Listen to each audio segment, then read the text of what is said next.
y'all, we are recapping a new show. Not convinced we're gonna do the whole season, but we thought we're watching it, we might as well recap it. Forbidden Love, season 1, episode 1. I do anything for love. ... It's basically 90 Day Fiance without the 90 Day Fiance visa aspect. I mean, really, you could just call this. I mean, you can just call it oversharing. No, people who shouldn't be together. Yeah. It primarily seems to be about lifestyle and or religion. So where one person, I guess, in this case, it's the man in almost every case. In the 3 couples that we met today, it was the man who has a very restrictive background. In 2 of them, they want their wives, their partners to convert in order to get married and or stay married. And in the other case, he is more transferring to her lifestyle. Normally, I would say it kind of delivers. I was kind of excited to try it out because I was like, I feel like the 90 Day Fiancé has moved from a show about people who were going to do this regardless to people who are maybe doing it in part to be on a TV show. I mean, that's kind of how especially before the 90 days. You mean like Gino and Jasmine? Yeah, where it definitely feels like they're like, hey, I don't care marrying this guy if I get to be on TV. And it feels very performance.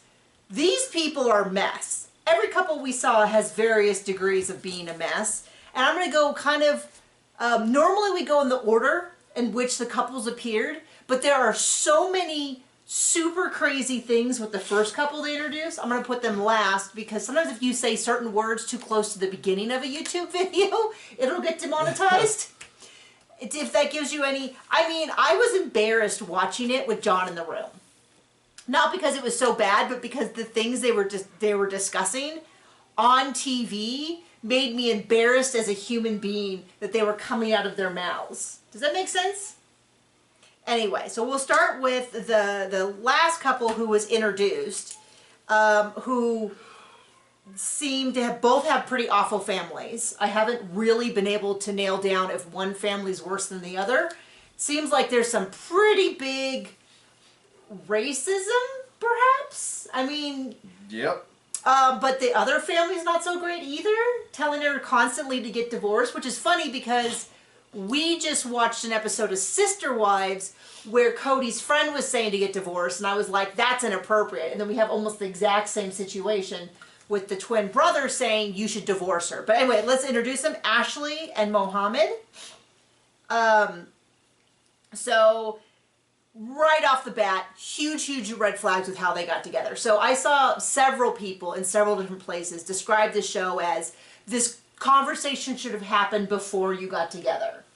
In this case, they met online, they talked for a couple of months. She went out to visit him in New York, came home from that visit, quit her job, packed up and moved in with him immediately, and they got married the next day. Terrible. I know there'll be someone in my comments who will be like, we did that with our marriage and it worked for 35 years. That is really the Russian roulette of... The exception that proves the rule? Well, it's one of those things where you go, yes, I guess if enough people do it, occasionally you'll end up with someone that it works out for. Right. Does not in general work out for most people. It's really Russian roulette except 5 of the 6 have bullets in them.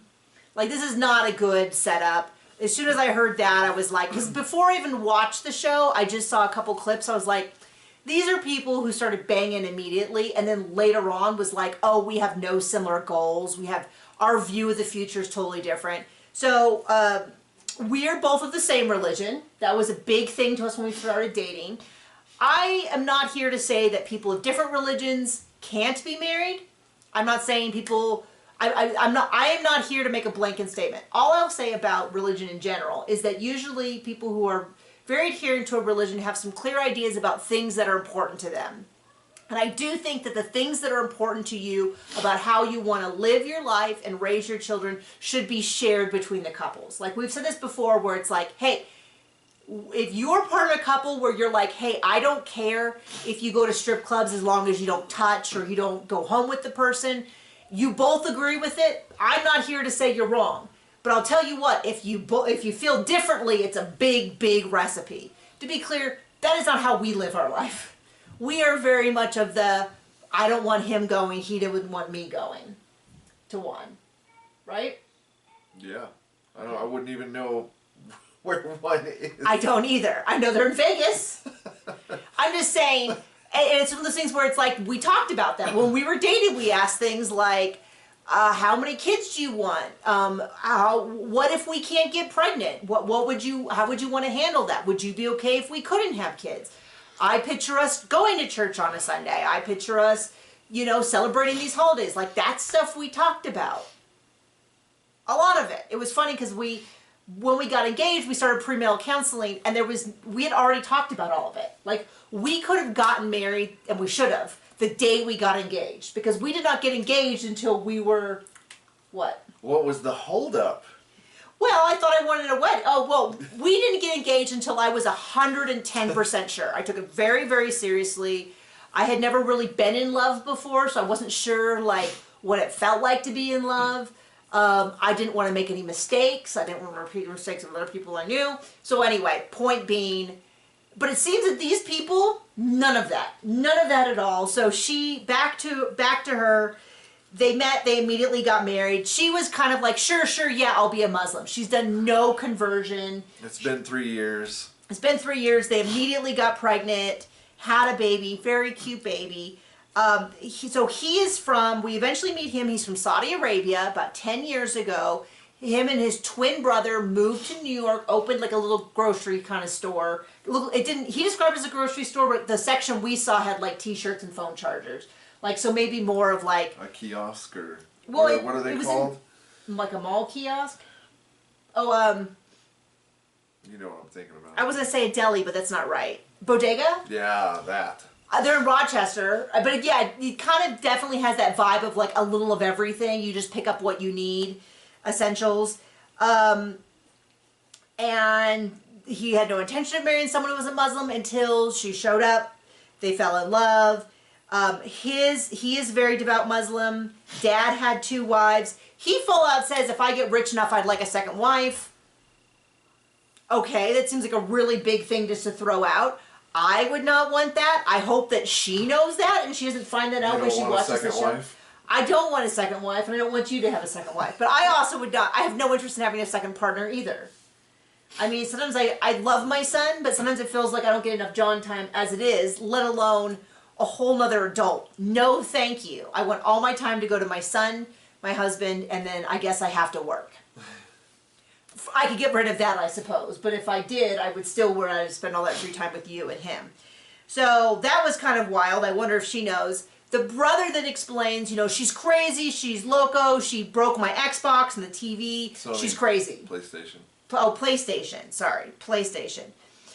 I heard her side of the story. Still doesn't sound great, but a little bit more. We'll get to her in a second. So then we see her with her family, and her family has called him a terrorist. So I'm not exactly feeling like anyone's family is looking particularly good in this situation. That's a pretty wild thing to say about him. They're making a lot of statements about what Muslims are like. It all feels very... not a great vibe. It's kind of wild they're willing to go onto TV and be like, let me just tell you, I think I would personally, and be horrible racists that live somewhere in misery. Well, and here's the deal. I wouldn't say those things, but if I ever said something hateful, I certainly wouldn't repeat it on TV. I have a channel, so my hate-filled things normally tend to be making fun of Cody Brown. Not because of his race, but because of the content of his character. Right. So, anyway, she's crazy. She's not ready to dress the part. She gets put into... They called it a variety of different things. At one point they said hijab, but I wasn't sure if there was like a technical name for it or whether it wasn't. He gets so emotional seeing her in this that he is crying. I was like, wow, okay.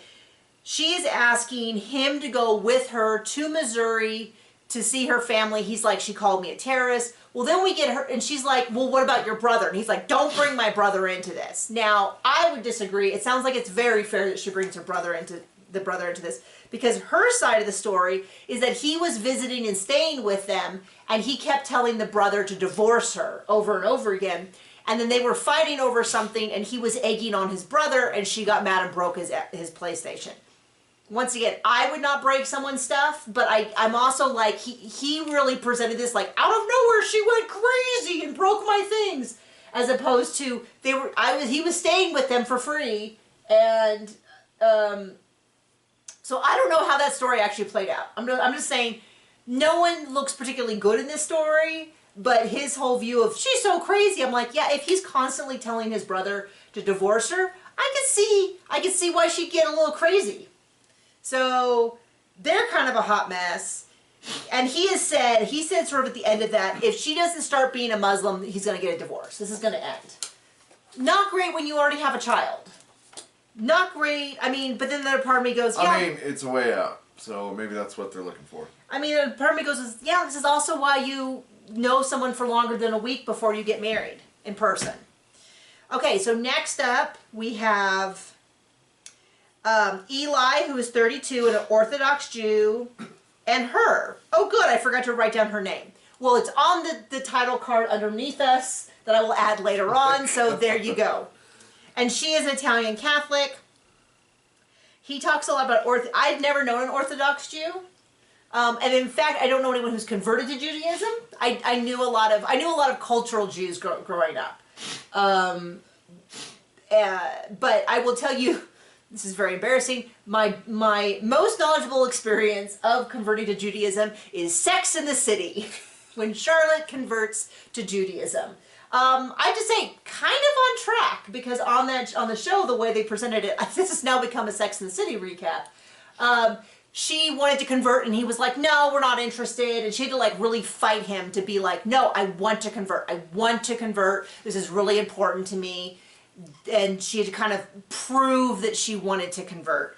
So some of this is, I mean, I'm not saying Sex in the City is a great guide to Judaism, especially because we're watching a lot of it and we're like, well, you have to pass a test, and we're a little confused because it's so different than our experience in Protestant Christianity. But, you know, I had to say, hey, he's not just Jewish, he is Orthodox Jew, and I know very little about that. And then, of course, in Christianity, we have a lot of different denominations that have different rules about becoming, say, a member of the denomination or something. But Christianity, you accept Jesus into your heart, boom, done. Some denominations believe that you're required to have a baptism, some do not. So there you go. Lord's Prayer, you're all in. Jesus did. That's why, you know, the thief on the cross that converted, they had to get down and baptize him before you could. Okay, John. Oh wait. Oh wait. Are we turning this into a religious? I don't think anyone wants that. I just hate stupid arguments. Okay. Great. It's always like it's all you have to do it all like this. Okay.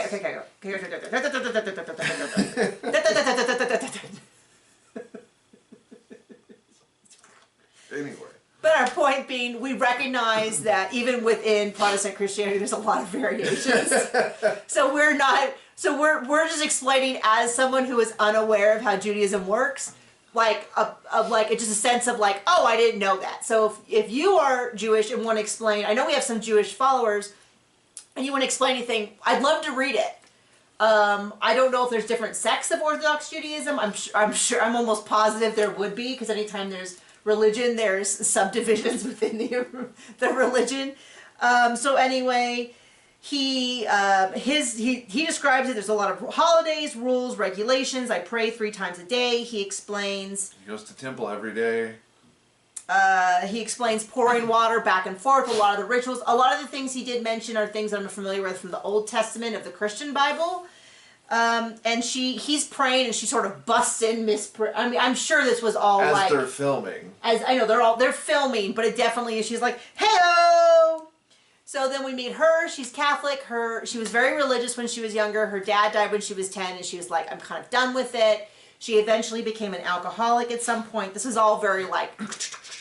They met in AA in, you said North Hollywood? Yeah. Okay, North Hollywood. I knew it was Hollywood. I couldn't remember which it was. And they met in AA, so congratulations to both of them to be in recovery. That's great. And she thought it was kind of odd that after 6 months of being together, she hadn't met the parents or this or that. And that's when he kind of was like, well, we're not really supposed to marry outside our religion. And he basically told his family, and his family's like, kind of like, no.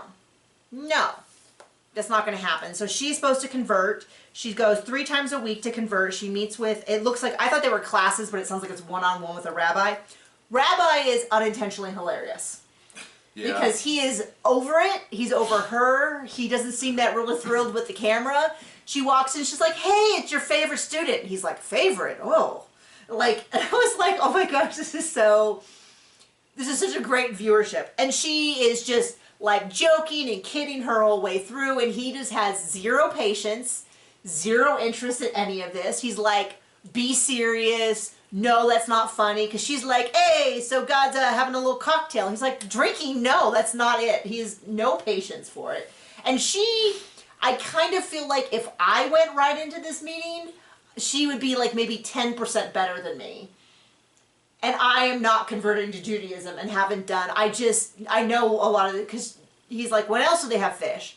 And she doesn't seem to know anything. And he's like, there's a test coming up. And I'm like, wow, this is really intense. Is it like a standardized test? Does everyone who converts to Judaism do it? Is it like, this is where my mind is going. How typical of the Jewish experience is this? She should have warned, like, oh, we're entering the no fun zone. Well, I mean, it was certainly fun for me to watch. Watching him just He was having no fun. He was having no fun. She was having no fun. Nikki, on the other hand, was enjoying, enjoying watching it. So, and he just says at the end of it, if she does not convert, he will not marry her. Pretty intense. It looked like in one scene he was sitting in front of like law books, so I'm a little curious on that, but that might have been at the temple with like religious books. I don't know, but there was like a whole set of books that I picture as being, I was a set decorator for a lawyer. You know, they always have like the stacks and stacks of books behind them. That's what it looked like. So I'll be curious to find that out. Okay, last couple, and by far the worst couple. I mean, in terms of like, is there a lot going on? I gotta warn you, I am going to breeze over some pretty shocking things because I am too embarrassed to discuss them in length. So, we have Elmer, who is Amish, and 23, and Lindsay, who is not Amish. She is English. If you're not, anybody who's watched like Leaving the Amish or any of those shows know that everybody who is not Amish is English, even if they are not from England.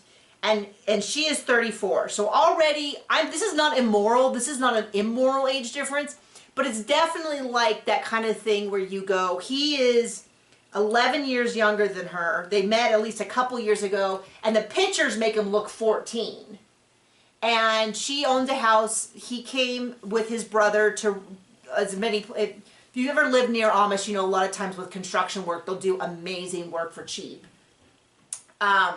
He came out to do roofing. She basically was just kind of like, hey, come inside and kind of, I'm not saying it's immoral. I'm just saying there's sort of already a vibe about their relationship that does not shock me that they're having some problems.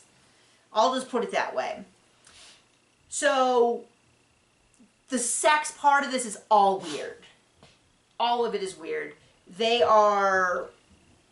already married? I don't know if they're married, but she's pregnant. Oh yes, I did right. They've been married 6 months and she's pregnant, but she's like, you have to put on deodorant. You have to like, she's teaching him to drive. She had to explain that he is, I don't know if I want to explain. There's some hygiene issues around his manhood area that she kind of outed, which I don't know that if this is not the situation with John and I, but if either one of us had this thing, I don't know that I would, on pain of death, tell my best friend, who I know quite a bit about. I don't know that I would share it with her. I was embarrassed to hear her share it on TV with you in the room about the fact that they are not. Anyway. Okay, so I won't even get to that. But let's bring it down a notch and talk about. Well, no, she's flossing his teeth at the beginning, trying to teach him how. She's like, he doesn't know how to floss. He doesn't know how to do this. You know, it really has this sort of like sensation of like she plucked him from obscurity. Now she's teaching him how to be an adult. Has that vibe. I certainly wouldn't infantilize my partner on TV that way. I don't think they're being paid enough to put up with this. So unless they're really playing up that he doesn't know how to floss his teeth and stuff, or clean his private area sufficiently, And then it was just a lot. And then I was just gonna say this one thing, which is I am curious. I don't think I have any Amish viewers. Maybe I do. Maybe I have some people who have since left the Amish community. I know there's at least one lady on TikTok who I think she was Mennonite and she left, and she might know. But I think even for him, because he's like, I didn't know what sex was till I was 18. He later in depth describes that many Amish boys who are older are, I didn't want to say it, animals, like not, but when we worked on the ranch, we had a summer where 3 Amish boys came and worked for us. 2? But they came out with 3. And then a bunch of friends, yeah. A bunch of friends. And they were, frankly, I was surprised how un-Amish they were. Like, he had the Amish, like, bowl cut, but he only wore it like that on Sundays when he went to church. The rest of the time, he'd, like, kind of slick it back, and it looked much more modern. They drove an RV out. He knew how to drive. They did get our... He was the kind of Amish where they could have electronics, but not in the home. Not ever in the home. But they could, like, they had a phone somewhere they could go use. Out of the home. It never came in the home. They drove vehicles. Well, they had a computer. Because we got in trouble. Our internet service provider contacted us to say that someone had, from the account that went over the whole ranch, had downloaded... pirated a porno. So we had to go, we didn't. John had to go and ask all the different, because we had workers from Peru, we had a family member who was working, my parents, we did not ask my parents. I was pretty sure it was them, and then they lied about it. So I was like, well... They lied about it? I thought they admitted it. Eventually. Oh, eventually. So anyway, we did put something special on all of the things so that no one could download anything more, otherwise they were going to cut off our internet. So that was a little embarrassing. They ended up asking, there happened to be people visiting during the time. So we asked them to try to figure out who it was so we could be like, you can't do that anymore. Point being, they had a computer. So my impression, that might be really... I don't know that they did have a computer. It was probably maybe all their phones? Yeah. Well, phone is... But anyway... But the point being that I don't know whether the people that and they had a big network of friends. They all went up to the Cheyenne. There's a big like rodeo up in Cheyenne, and so they went up there and they listened to, they knew the bands that were playing and stuff. And the impression I got was a little bit kind of like a lot of the church kids I knew, who was like, yeah, but not really. Like, this was the party time, and they were either going to go back home or they were going to be shunned. So. Rammstein? No. That is most definitely not. Rumsfeld? I don't know what you're saying. They have it. Someone's gonna like be laughing at me because they're gonna be like, I know exactly what you mean. It's that the word period. for it? Yeah. Yeah. There's a word for it. Ringsprom? How about we don't guess? How about you just stop? I just keep thinking Rammstein, and that's not. Yeah, the German industrial band. I'm sure it's that. Rumspringer? Doesn't matter. Okay. Anyway, so I don't know whether the people we encountered were like way on one side and this guy's way on the other, or like one of those is more neutral, where you're like, yeah, that's a lot more typical. Because this guy doesn't seem to have known anything about anything. He's like, I didn't know anything about sex, I didn't know anything about this until I was 18, all this kind of stuff. So the point is, he had left, he got a phone, he immediately got a porn addiction that she outlines in great detail. Multiple times. Many details. And she is 2 months pregnant, and so not a great time hormonally. They do go to a horse auction. She, they're talking about the difficulty of like seeing family, seeing people they know. They're kind of all ignoring him. It's all very sad. He talks about how like there's a lot of great stuff, like he doesn't have to share bathwater with his siblings anymore. He doesn't have to do this or that. But sometimes he wonders if he made the right choice picking her. And then she goes in this whole thing about how she has looked in his phone and he is once again looking at adult sites. And he had promised not to, but she knows that he goes off and he does it like 4 or 5, 6 times a day. I mean, this is the sort of stuff there's a lot more graphic detail. If you would like that, go watch the show. I mean, it was... I'm not going to say shocking because it's TLC and we've seen just as much, but it was not shocking, but way to kick off the first season. not. Yeah. Anyway. I mean, the thing is that if it's just I couldn't imagine wanting to be with someone after you have outed them publicly that way. He's gonna have to go back and be Amish because they'll be the only people left in the U.S. that don't know the incredible details of his online film addiction. Right. Like, he's going to have to go back, and then they have to all pretend that they don't know because they're not supposed to be watching TV. It's really crazy. And she's like, I know that you're not having relations with me because you're out in parking lots, and not great. Not great. That's why I put at the end of the episode thing, I am sorry. I'm sorry if you have children in the room. I warned you. Yeah.